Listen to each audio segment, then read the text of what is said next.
Hey, everybody, and welcome back to the inaugural Black Women Music Creative Summit. I'm your host, Chrissy, and today we have an incredible guest, one of my faves, Chynna Keys. Brr, brr, brr, brr, brr. Before we jump into the conversation, though, I just want to thank Live Nation Urban. They have continued to support us for about 3 years now. Black women photographers and Live Nation Urban have partnered to hire dozens of Black and African women creatives across the country for things like concerts, festivals, and tours. So we'll be announcing some new things at the end of the month. So stay tuned for that. But let's get into this combo for today. Chynna, how are you today?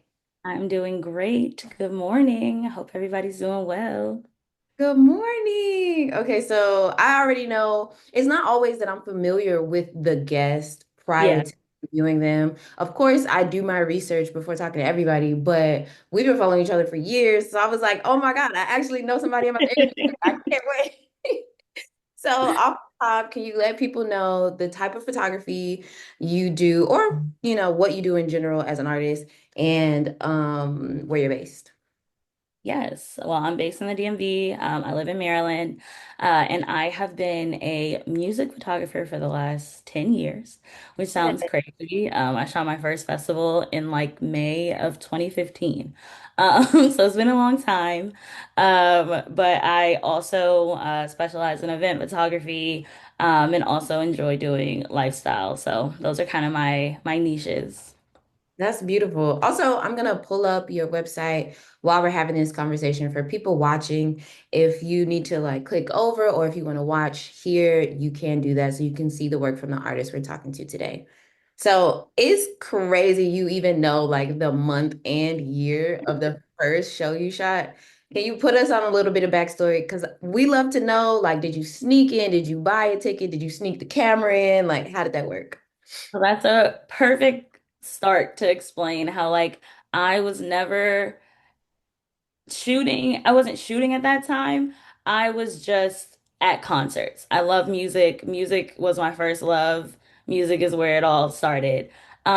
So I used to go to concerts a lot, and that was the time where like if you're familiar with the DMV, the Fillmore Silver Spring was like a standing only GA room, and I was always at those concerts. It had just opened when I was in college. So um I was always at the front because I always knew the lyrics. I always knew the songs. I always knew everything. I was just like gonna rap with whoever was up there. Like I remember rapping with Big Crit a Yes. long time ago. My But God, yeah, it was such a time. yes. Very So underrated. during that time, social media was picking up, and I had met someone named Toronto who had a blog that was called "How Was the Concert," and he would review concerts in the area. At that time, Broccoli City, which is a festival that is local to the DMV, was just starting. And he was like, "Hey, I have a press pass, but I'm not going to take pictures because I know you just bought a camera. Do you want to take pictures?" And I was like, yeah, absolutely." So Wow. that was Broccoli City 2015. I was still in college at that time. Like, I didn't know what I was doing. I was wearing jeans in the pit. Like, it was a lot. But I definitely took that time and I got to take pictures of like who was there? It was like Kali Uchis and Erica Badu and Willow and Jaden Smith, like people that were like just starting out. It was such a cool experience and I really got the time to um that was the first festival I ever shot and that was where I got the time to like hone my craft and understand the hecticness of a festival. Yeah.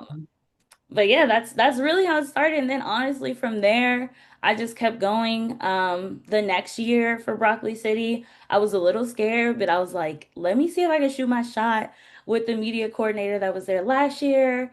And I was like, hey, I'm available to shoot anything you want. Like, I don't care. I just wanted to see what was gonna happen. They were like, oh yeah, if you can shoot this event and this event, we'll give you a press pass. I was like, okay, sure, absolutely. Come on. And And that's I love to see it. I pulled this one up because you were talking about Broccoli City. Mhm. Now, First of all, if y'all a photographer, y'all already know our websites don't always be updated. So this one is Broccoli City 2018, but Right. it's beautiful to hear that it started at Broccoli City 2015 and you continued with them the whole time. Yes, yes. It's been an amazing journey. But yeah, it's crazy to just think. I remember that being the first one and I was like, I don't know what I'm doing. I think I had just bought a camera, but I was always in the front at the music festival, so I knew I wanted to take pictures of Yeah. musicians and artists pursuing their passion. Like it just was something that excited me. Okay, so when did you start getting paid? Okay, let me think. Probably like 2017, 2018, I want to say. So it was like still a couple of years of, just working and shooting shows and asking if I could shoot shows for free. Um, yeah, I think either 28, I think 2018 is probably when I started getting paid. Yeah, so it took maybe like 3 years. Okay. And is that from you requesting it now? Like you felt like you built up a portfolio and started saying like, hey, I have a rate? Or was that somebody being like offering you a position and being like, hey, can you come shoot our festival? Here's some money. Yeah, it was the latter. Okay. It was more of like because I think at that point I never knew exactly how to navigate because honestly, a lot of the work in like the music space can be done for free, which is not the best, but it is the truth.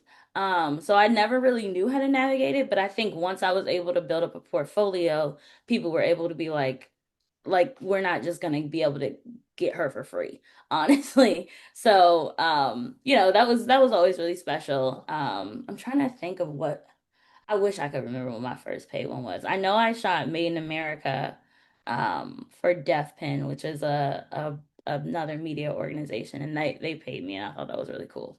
Um Yeah, so that was fun. I think that was 2018. It was been a long time. exactly. So I'm wondering, do you ever get paid or have you ever worked directly with an artist? Because it sounds like you work with the actual festival's Mhm. production team a lot. Have you ever Mhm. worked with an artist and be like, hey, we want you for today's show, and then here's the media pass for the rest of the day if you want? Um, oh, have I done that? Yes, I did that at one music fest in Atlanta with Gold Link. Oh, So that was 2019. Yeah, they asked me to come out and photograph his set. And during that time I was able to I was able to photograph the whole festival, which I think was 2 days. So that was really cool. okay, cool. I was gonna ask, like, was that also somebody reaching out or are you pitching? Because it sounds like you pitched off the bat and oh, which is so beautiful. I love when that happens. I think a lot of like the DMV space is somewhat organic when it comes to like building a network. Mhm. So like Golink was at like a Broccoli City Fest and I posted his pictures and his manager saw him and then I shot his tiny desk and because his manager knew me because those pictures, so it Right. just continues to build like that often. With I would say like artists in the DMV definitely like I feel like Wale is also similar to that. Like Mhm. I remember taking pictures of him at like an Ann Pizza party. And then he saw those, like, so it just is a continual, then it becomes like a reach out, like a continual, like, oh, I know this photographer, I know this photographer. And then it's like, hey, do you want to shoot this? Or can you shoot this? Are you available for this? So that's usually how it ends up happening. Okay, beautiful. So, do you have any creative ways that people can gain access to festivals or even like small local shows in order to just start out? Yeah. So honestly, how I started out, I would just That was find, unique. say it again. That was unique.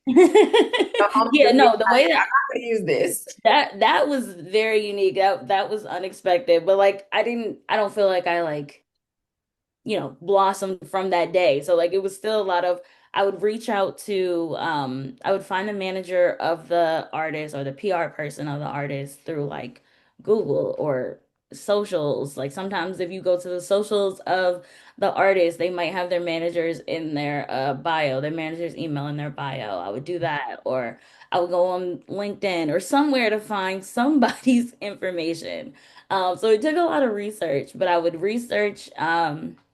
their I would research their email, put a kind of cold call kind of email that says like, "Hi, I'm interested in shooting this concert on this date. Here's a link to my portfolio with some of my work."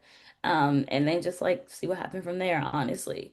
Um, and like sometimes it worked, sometimes it didn't. But when it did, it would be like, "Oh, okay, there's another one that like I'm able to shoot. This is dope." I remember what I don't know what year that was, might have been 2017. Mhm. I reached out to Melanie Fiona's management, and Mm. I got to meet her backstage, and she was like, "I picked you because you were the only Black woman music photographer that reached out." And I was like, "Oh, she was Yes. yeah, so like sometimes it works. Like I know that the scene has definitely changed. So I Yeah. don't do as much cold emailing as I used to, but I definitely would say it still works. Especially for like the smaller local shows. There's always a local band looking for coverage. So if you're ever, interested in getting your portfolio, um, you know, increasing the work in your portfolio, I would definitely say start reaching out to those people. And even with the local smaller bands, sometimes it's even easier because they're local and smaller. And like Yeah. that doesn't, negate the amazingness of their work. So it's just like you could, be shooting a fire show and it's 50 people there. That's such a good point. Like sometimes the gyms are with the people everyone doesn't know yet. Like I've seen some great small shows. Yeah, absolutely. Absolutely. Last year there's a local band named Hugh, and they're like a rock go-go band.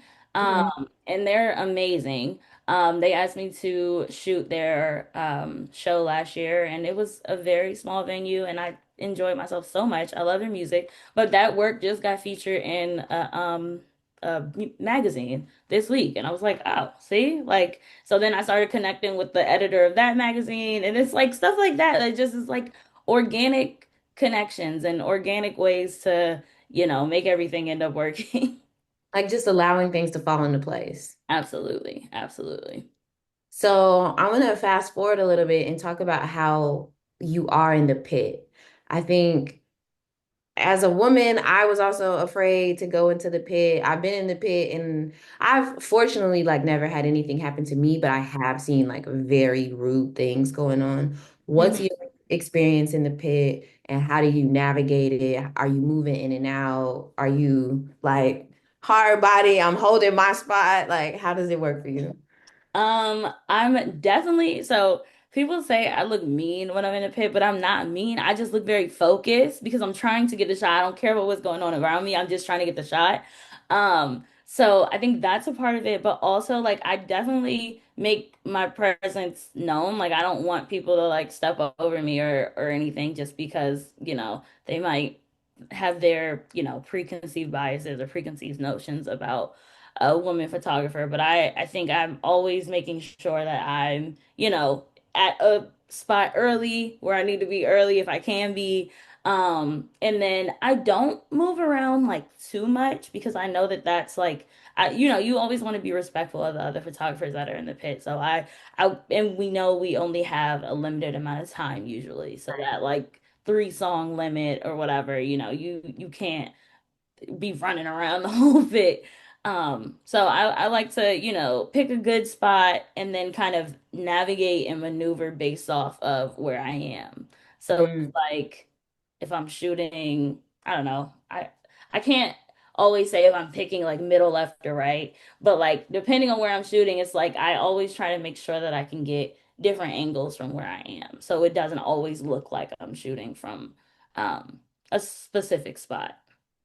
So like if the artist is like turning or turning around, like a way to like not always show that I'm on their right side. So like Right. some things Exactly. that I like Just to think about. right. That makes sense. I always wondered how photographers are navigating the 3 song limit thing. Because while yes, because it's also usually at the top. Mhm. So Okay, you can get some incredible performance shots, some good portraits, but Mhm. what about at the end of the show when everybody's doing lights and fire and fireworks and all that kind of stuff? How do you find or like navigate through the room to get those shots, like the big finale ones? Sometimes I'm just like on the side doing something crazy because it's like I still like if nobody's telling me I can't be somewhere, I'm still gonna try. Like okay, I might get out of the pit, but I might still be on the side. Like Yeah. let me see. I have a picture. Can I grab it really quick of Oh, childish yes, Gambino? yes. I'll be right back. I love seeing a photo. Oh my God. So This is like the Summit exclusive, Summit exclusive. this photo. Oh, yeah, let me move that. There we go. This photo of childish Ooh, Gambino that people you like took a photo? kind of know me. Say it again. I was like, that's your photo? Yeah, Oh yes. my So God. like some people like know this picture when they see it and know I took it or whatever. But like this picture was taken not in the pit. That picture was taken on the side. I was standing on my tippy toes and I had to change my image area to four thirds because I was like so far away. But like Mhm. I was really trying to get that. I wanted that picture and I got that picture. But like the before of that picture looks nothing like this after. But I'm just saying that to say like sometimes, if it's like a ask forgiveness before you ask permission. Like I was just there, nobody was saying nothing to me. So I was like, I'm gonna continue to snap, even though you kicked me out of the pit. Um, so like things like that. Sometimes it's just like being in the right place at the right time and not causing too much of a ruckus that nobody's gonna even pay attention to you because there's so much other stuff happening. Productions are such a big job that, yeah, a lot of times people won't pay attention to you. But I love that because really what I'm hearing is a lot of the job is also just confidence, like believing that you belong where you are, Yeah. believing that, like, well, if y'all think I belong here, I think I belong here too, and continue to do your thing and get your shot. And then you get a legendary shot like that. Like, No, come literally. on. I think that's a big part of it. I think that imposter syndrome is always going to be a thing, always. But like at some point it has to be like I'm here for a reason. There's no reason that like people want me to shoot their work other than the fact that they like my work. Like it's not just I'm not like a nepo baby. Like I'm here because they want me to be here. So I should recognize that in myself that I'm here for a reason. So I think those are some of the things that I like to think about when it comes to staying confident and just being like, I'm here to do my job. And that's also a thing. I've definitely had conversations with security being like, look, I'm just here to do my job. I'm not here to get on your nerves. I just want to do my job. Like that's it. I'm getting paid for this, just like you're getting paid for this. Let me do my job and please don't get on my nerves. Oh, yes. Also, just to back up a little bit, how you were just telling yourself, like, don't let your brain lie to you. Hmm. You belong there, you Hmm. know? And it makes me think about like the jitters or the Yeah, nervousness you could have in doing a gig. I mean, especially in the beginning. Well, I don't know. I still get nervous before shoots. I I feel do too. in my work, and still to this day, I get nervous before a shoot. I'm meeting new people, or it's like Right. a new big idea. I still definitely get nervous. So I'm curious for you, especially considering a lot of the work that you do is outdoors around tens of thousands of other people. How Mhm. do you maintain composure? How do you snap yourself out of it? Like, what are ways that you can get comfortable and like remain confident throughout your work? I think, like, in addition to what I said about like you're here for a reason, I think a part of me shooting is like I really enjoy where I am, and that helps with like a lot of the, potential jitters. So like everybody that I take pictures of as far as music, I enjoy their music. If I'm taking pictures of a crowd, it's because they excite me and I like seeing them. If I'm taking pictures of somebody's outfit, it's because I really think their outfit is cute. Like it's not like a facade. It's not fake to me. Like everything is like I'm really here because I'm enjoying what I'm doing. So I think that that definitely helps. Like, I think that is something that allows me to calm down because it's really just like, oh, hey, you look cute. Can I take a picture? oh, this is a great shot. Let me get this picture. And that helps me be focused, but also just like helps me calm down because it's not like I try to not put too much pressure on myself when it comes to that because I think Yeah, that doesn't help anything if you have too much pressure. So I just try to remember that this is, this is everybody's festival. Like everybody's enjoying this festival. So I think that's something I like to keep in mind. that's a good point. As a person who has struggled with talking to strangers, especially early in my career, where I'm like, oh my God, I gotta ask this person for a photo. Like, what if they tell me no? What if they tell me get on my face? How do you manage to do that with thousands of people? Like, Okay, it's so this is crazy fun thing, because right? so when I first started taking pictures, I didn't want to take pictures of people at all because I was like, I don't want to talk to anyone. I don't want to ask anybody if I can take their picture. I was like, I don't want, I'm sorry, no. I was But so scared. that's why it's so funny. Like I was like, maybe I'm gonna be a landscape photographer. I don't know. I just don't want to talk to people.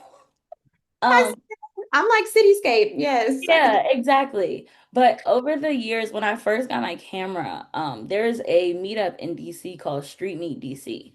Okay. And it is a collective of photographers that literally just like shot around in the city. Models would come, you could take their picture, but it was really just like a low stakes, chill environment. And I went to so many street meets as I was starting, and I think that that really helped me become a lot more comfortable with asking people if I could take their picture. And honestly, just like being around people in general, because I'm not like the most extroverted person, but I think going to events like the street meets, because I used to host them monthly. So it would be like every month I could just go to a different part of the city and meet new people and be like, hey, can I take your picture? And doing stuff like that really, really, really helped me because I wasn't doing that before. And I think that honestly just like gave me the confidence to just be like, they could say no. Like the worst they could say is no, or you could get a fire picture. So it's like There one or you the go. other. Those are the two results. It's like, no, I'm okay. And it's like, okay, whatever. That's totally fine. Or it could be, this is an amazing picture. And that's, I feel like 70% of the time is an amazing picture. There So you I've go. just gotten more comfortable of doing about doing that because of because I've built that confidence up by shooting at street meets. And you know what? I think that's also good practice going from starting just with strangers and growing to starting with strangers who are artists that you look up to. Do you Hmm. ever create relationships like how you're mentioning with Melanie Fiona, who was like, I picked you? Like, how do you develop relationships with artists to shoot them like directly or their management? And also, how do you manage those jitters then if you really, really love that artist? I think it's just really like continuing to realize that you're there for a reason. I've had like a couple of artist to photographer relationships that have been really dope, and it's just been based off of like, hey, I love your work. I'd love to see you here. And I think that that's as long as I continue to remember that like they love my work, it's like okay, I'm okay. Everything will be fine. I do, of course, get the jitters just because it's like I don't expect any of this stuff to happen to me. So when it does, it's just like, oh my goodness, this is amazing. I truly appreciate it. And like just always continuing to remain grateful and recognize the gratitude that none of this could be happening at all. So it's like enjoy, continue to like persist and do the good work that you do. So like that's something I always like to remember. Like one of the years, I think it was like 2017 or 2018, I was Wale would do a show every New Year's Eve, and I was taking pictures in the pit, and we had the 3 song limit, so we had to leave. But then like in the middle of the show, he was like, "Where's China?" And I was like, "What?" I'm like literally in the back, and I was like, "What?" I had already gone, I went into the crowd because it was over. I took my 3 pictures, I got my shots. And he was like, "Where's China at?" And I was like, "I'm right here." So then like he called me up to the stage to like continue to take pictures. So it's just like really being able to be appreciated for the work that you do and not even realizing it, I think that's something that's like always been super special to me. Um, Yeah.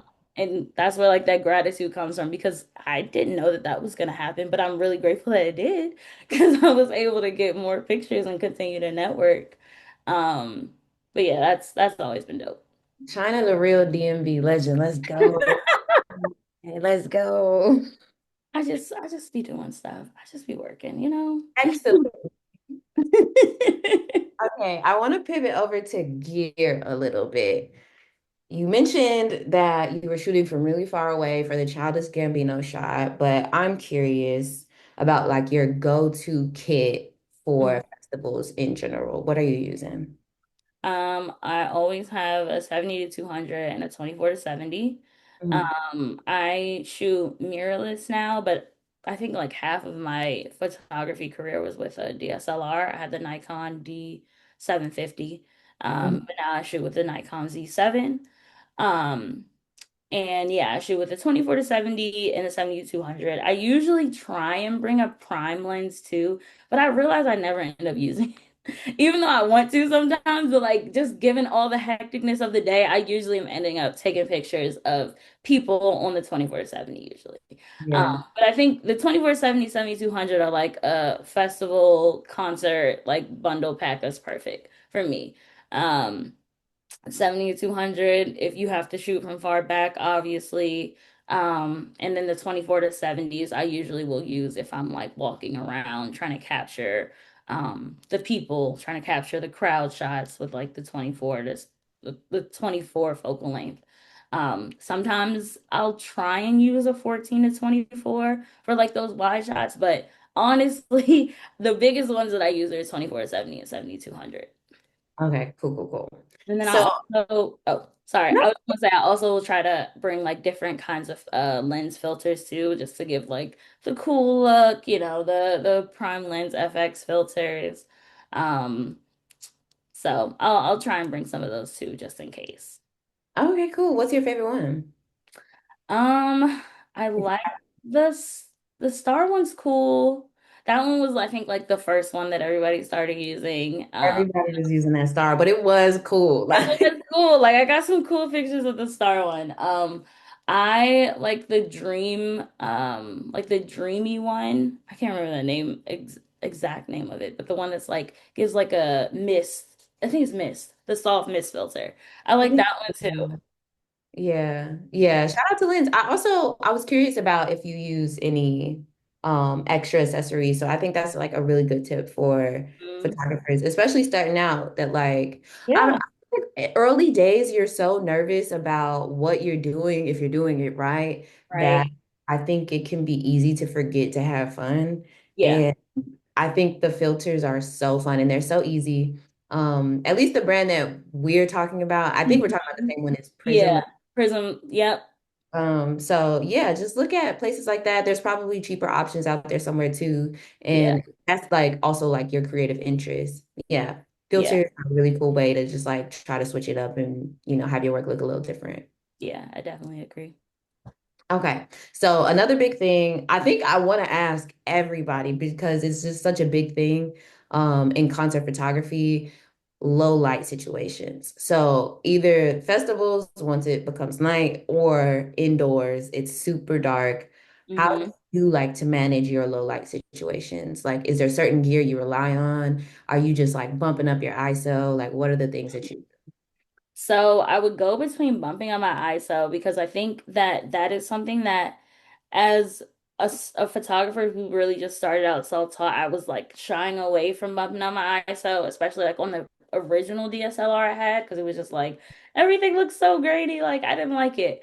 But as like time has gone on and technology has continued to improve, like I've become a lot more like comfortable with I don't have to shoot at like ISO 800. Like I could go to like 32. I could go to 64. I could do 128 if I needed to. And the picture will still turn out good. It has to do with kind of say it again. especially on the mirrorless? Exactly, exactly. Like that's the situation it was built for. So making sure that I of course know like the exposure triangle and realize what I'm doing with that. But I think having that knowledge helps you be more comfortable with bumping up your ISO. But I'll also say that like there have been moments where I that prime that I said I like to bring but don't usually bring, if I do have it, I can bring it out then because then I can shoot at like 1.6, 1.8, Right. 2.0, and it'll be like, okay, I know everything's gonna be in focus here. And it's gonna be lit at least somewhat properly with the low lights. But then there are other times where I might take advantage of a low light because it's something that like gives, a good it helps with the mood depending on like what kind of photos we're thinking about. Like this isn't fully music festival related, but I remember I shot a party I think it was last year, and it was like so dark. So but I didn't want to shoot with the flash because it just didn't feel like I felt it was small and it just felt like with shooting with flash, it would just throw off the event. So I just shot with a prime lens the whole time, and those are some of my favorite pictures. Because it was just like it helped set the mood for what the party was like. So it just depends on what we're doing, and how the setup looks like. But I think that those are some of the things that I like to think about. Yeah. Do you ever bring strobes to the shows?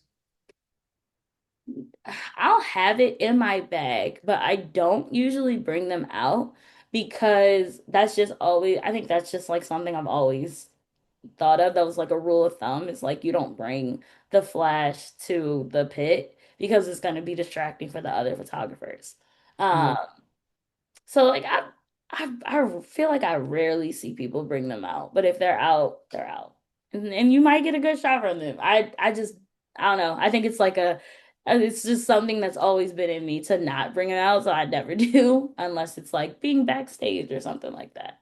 Right. But in that regard, I guess there's no real rules. Like it is kind of like silent code of ethics, I think. Right. But in that way where we're talking about like you belong here, do your thing, Yeah. maybe not in the pit, but once you have to leave the pit, maybe pull that flash out, you Oh know? yeah, yeah. If I'm not in the pit, I'll pull it out. Yeah. No? Okay, cool. Speaking of like how advanced technology is now, and we can rely on mirrorless cameras to do like just stronger work than DSLRs in low light situations, especially. Are you still shooting on RAW? Do you shoot JPEG now? Because I feel like a lot more photographers are shooting JPEG all the time now. It's funny because I think it was Greg Noir. He said like there are only certain times that he shoots on RAW and a lot of other times he's shooting on JPEG. And I was like, dang, I think I this is another like thought like rule of thumb that's always been in my head is just like you're always supposed to shoot RAW, you never shoot JPEG. Right. But like now I honestly still only shoot RAW, but those files are huge. Um so it's like Yes. I was just explaining that to my husband. I was like, one picture is like 60 megabytes, like just one. So imagine if I'm shooting an entire festival, like that's gigabytes upon gigabytes upon gigabytes. Like it's a lot. Um, so I have not, but I might try it one day. I feel like given the technology, like you said, like you still are going to be able to have that raw feel, or even if you shoot raw plus JPEG, like I don't know. Yeah. I've never done it, but I'm like, maybe I could. Right? I'm like, I don't know either. It feels wrong because I've been shooting raw for so long. Literally. But I'm like, at this point, well, I don't shoot on mirrorless, but if you're shooting on a mirrorless, it's like at this point, the JPEG isn't being compressed Right. much anymore. Like, I Yeah. don't know. I'd have to think about like the tech behind everything because yeah, you're right. Like it's not the same type of compression. I remember when I was first shooting, I like shot something in all JPEG one day and I was like, "Oh my God, this is the worst thing ever." And I didn't understand the difference until that day and I was like, "Oh, okay, got it." Yeah. Mhm. Okay, so boom, we're in the pit, we're at the show, we're moving around. End of the day, how are we managing all of our files? What kind of storage do you use? Are you the unloader at the festival? Like, what's your process look like? I am an unloader at the festival. I'm also like an unloader in my car. Like just because I know that the process takes so long, sometimes I'll like have my laptop in the passenger seat and I'll just have my stuff plugged up and I'll just have it running so that once I get home I can do all the culling and looking through everything.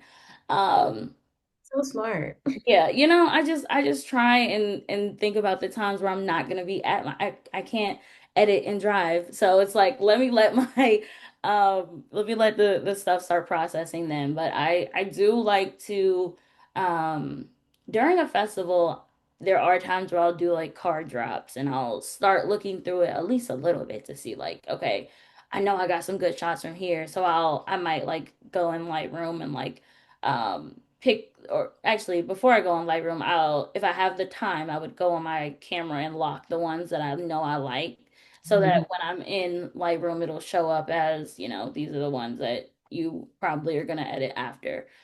Because sometimes with festivals they want like um, those selects right after the show or the day after the festival ends. So it's like I gotta already start being in that mindset of what photos am I going to pick that I want to be showcased.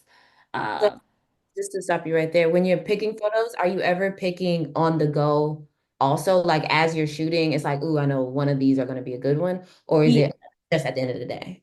it's a mix of both. It depends. Sometimes if I have the time and I know like these are some of the shots that I want, I'll make sure to like lock them while I've like after that person's set.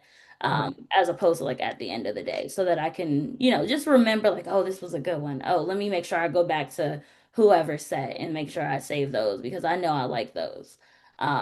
But yeah, I'll save them. And then I'll use those as some of the selects to start editing on because I'm a person that like I really do like to look through all of the photos that I've taken. I know like Mm. the picking of selects process is like very hectic. The festival life is very hectic, but I do like to spend hours honestly just going through all the pictures because sometimes it's like it might be one that you thought was good or one that you was gonna throw away and then you end up like playing with it in Lightroom and editing something and then it just turns out to be The one. yeah, that was that Childish Gambino picture. That picture was overexposed and I didn't like it at all. And then I started like messing with like the dehaze effect and then just started doing stuff and it was like, "Oh, okay, never mind. This is cool. I'm cool with this one." Because D Hayes gonna do it for me every Yeah, time. I exactly. love D Hayes. Absolutely. It works. It works. I'll tell you that. Okay, beautiful. So, boom, you're unloading. I also imagine you using some external hard drives to. Oh, yes. I have a lot of those. Okay, cool. So, what kind of software do you use to edit? Who are you using?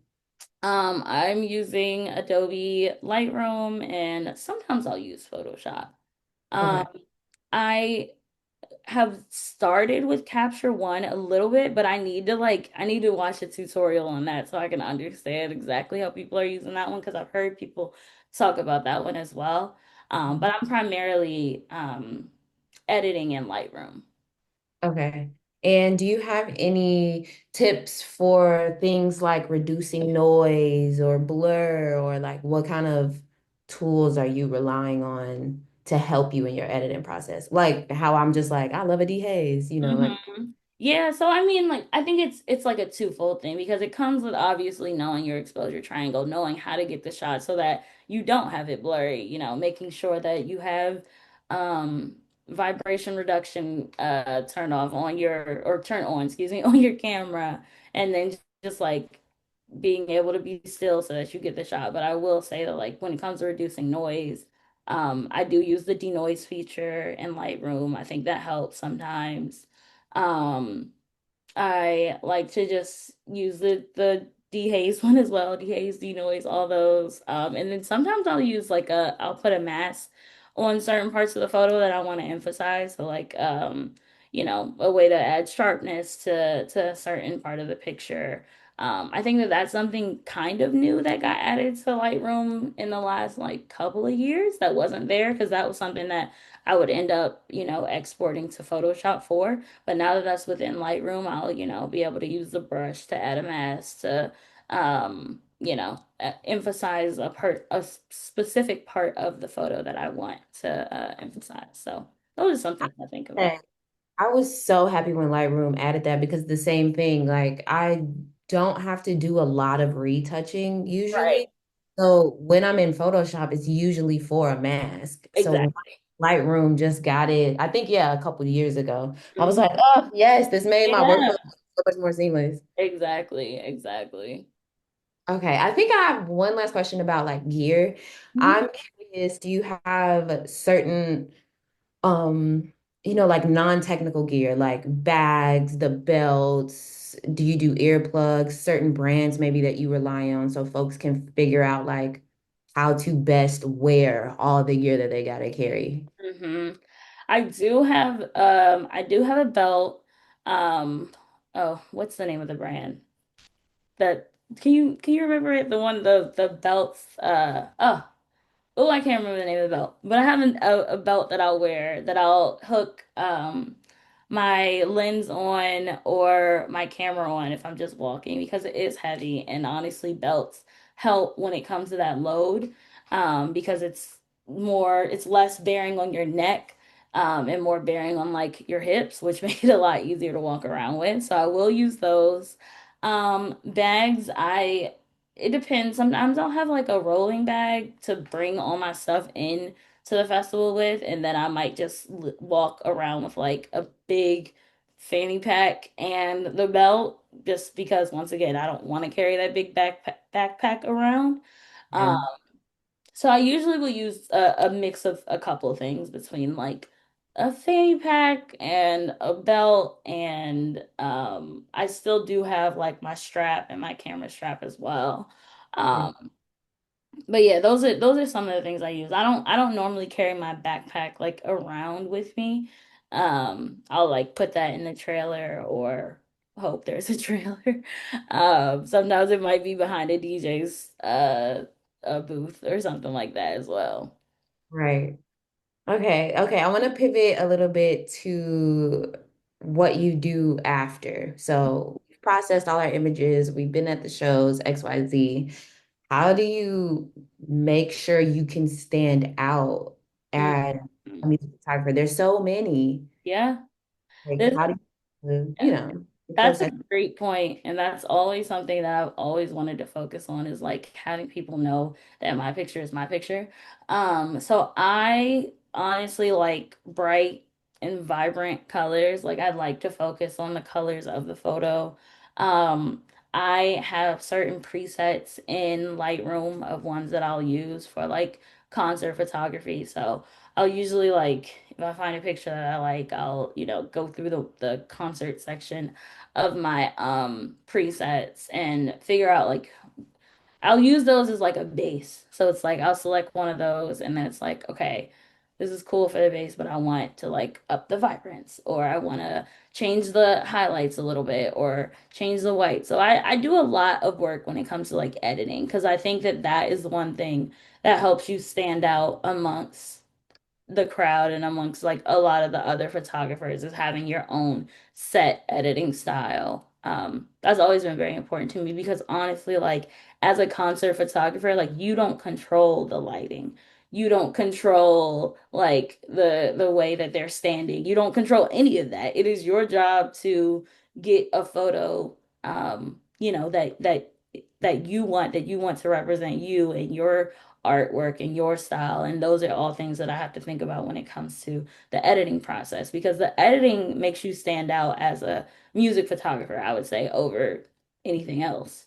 Yeah. Yeah, that's such a good point because often you're also getting the same angles as every other photographer too. So how can we make this different? And it really is developing your own style. Yep. And the way to develop your own style is to find your eye, to learn that you are the person that likes high saturation and like very vibrant photos.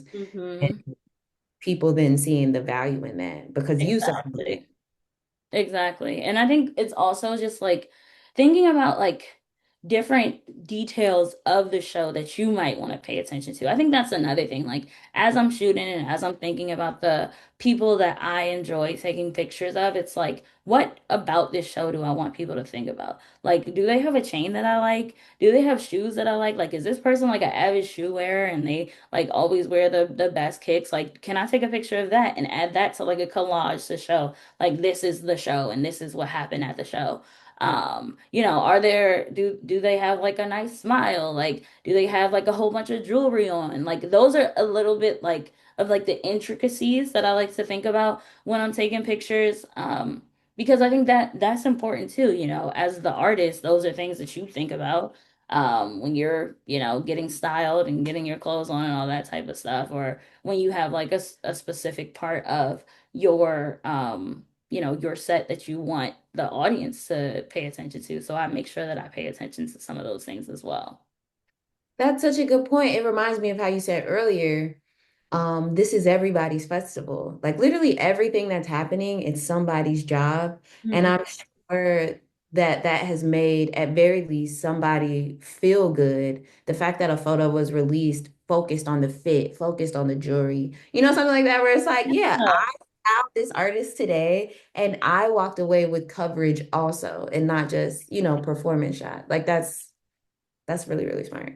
Yeah. It's just something cool to think about. Like, yeah, everybody I like to focus on cute people and like the artist is cute too. So it's like I'm taking pictures of the cute stuff that you're wearing, that you're doing. Like all that stuff is stuff I like to think about when I'm taking pictures. Yeah, that's really, really beautiful. Can we get into some of the challenges that you might face?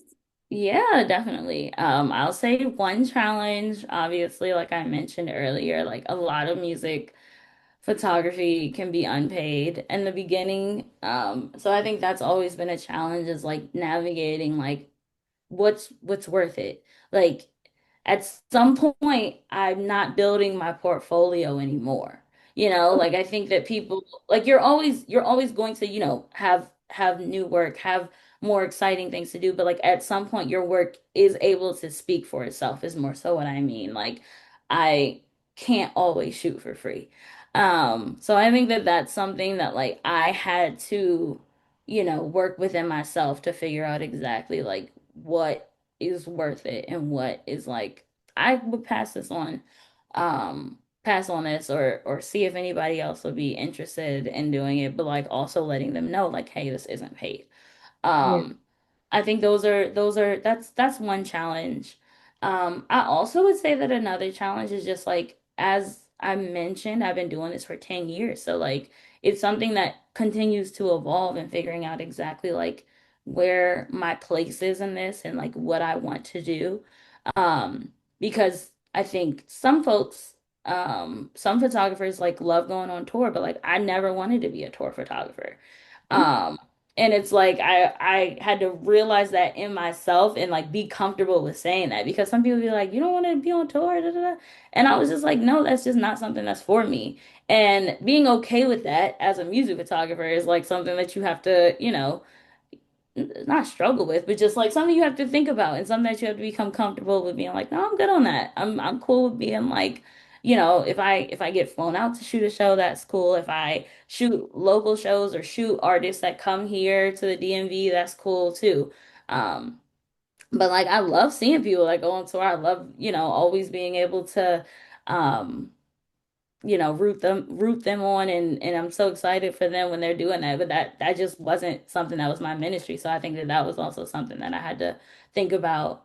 Um, and That's then a good point though. Like, I guess I kind of forgot that that part can be difficult too.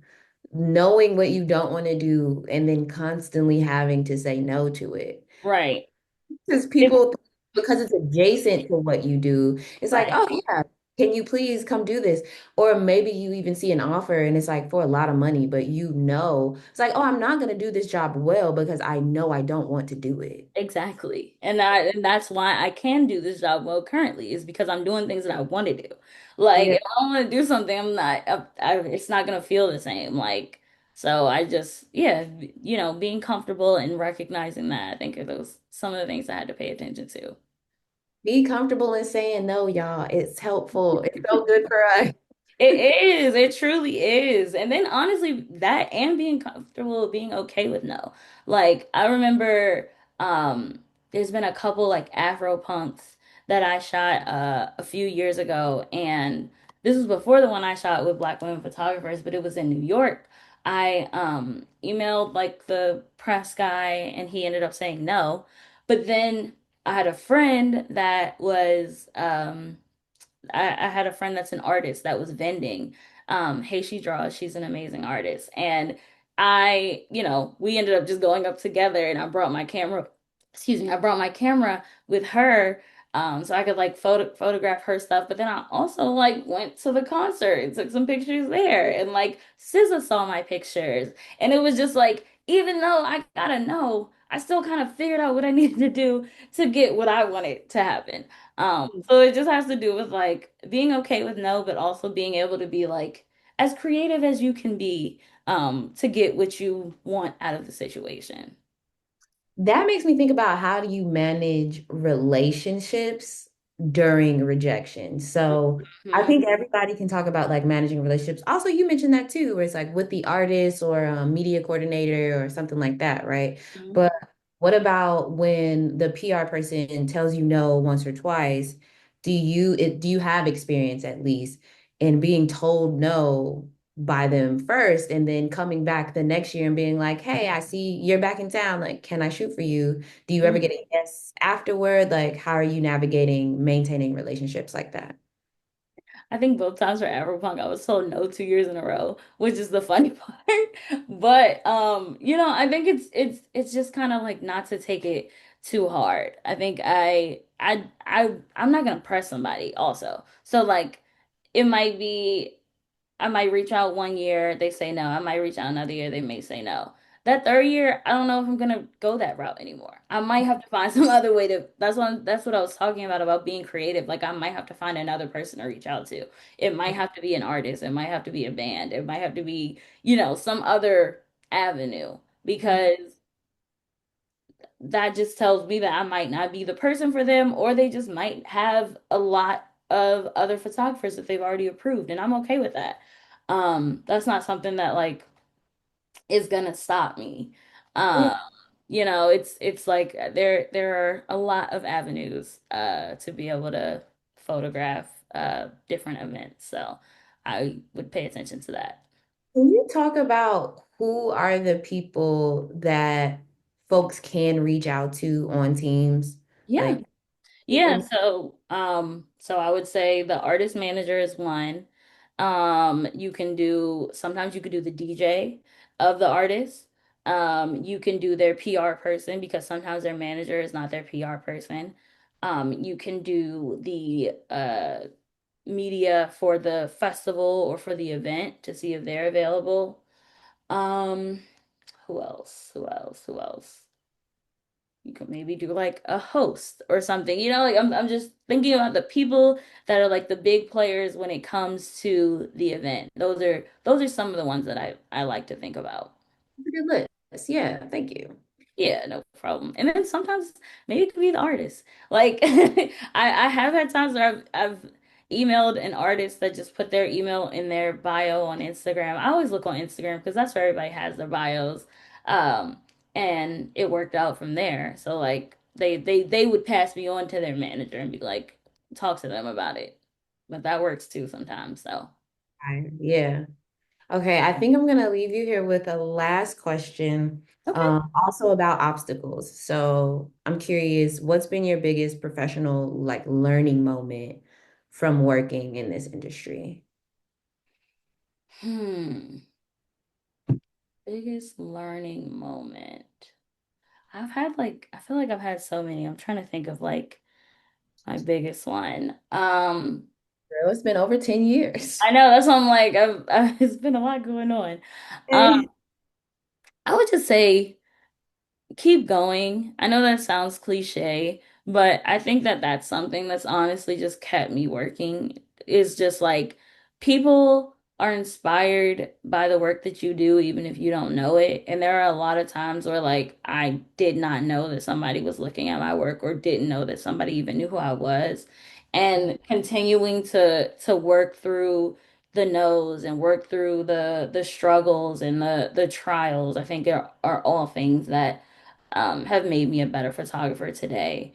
I'll also say that like being able to within like some of the local festivals I've been able to be the lead, and I think like there's a big portion of like leadership that comes with um being a photographer and being a photo lead. Like there's so much that comes with that when it comes to like knowing your team's strengths, knowing who would be good at this, who would be good at that, managing people that might want to shoot a certain artist and now it's like too many people in the pit for that. Like all of the logistics and that piece of things is like a photo lead is like a whole different undertaking, but it is something that will continuously help you grow.